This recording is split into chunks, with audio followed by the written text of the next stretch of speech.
Now, I can already hear the math teachers just cheering at this notion of, oh my God, this is so enlightening. I want to do more PBL in my math classroom.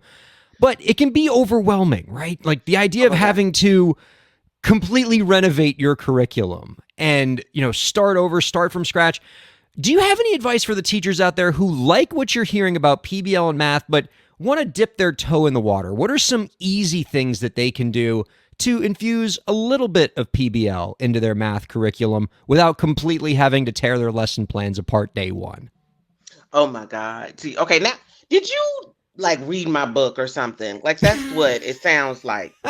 You read my book and you're like, let me come up with these questions based upon Telane's book. So that literally was the thought of the entire book series. So it's called Project Based Learning in the Math Classroom. But it's a series because it's divided by grade level. So there are K through 2 level, there's a 3 through 5, and then 6 through 10.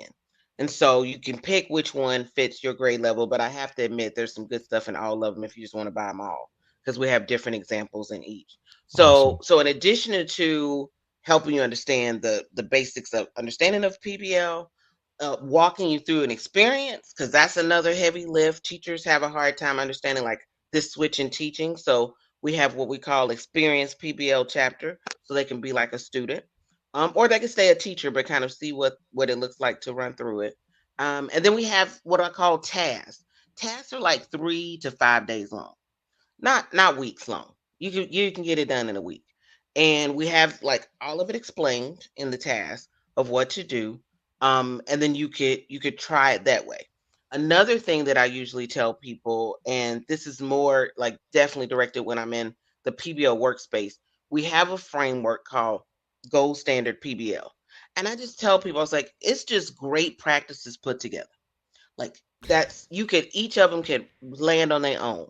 So you could also just look at this upcoming chapter and see what elements really could enhance that chapter. Could it be enhanced by kids reflecting more? Could it be enhanced by kids critiquing and revising their thought process or their work? Could it be enhanced by maybe you don't tell them everything. Maybe they start to be inquiry. I call them sustained inquirers.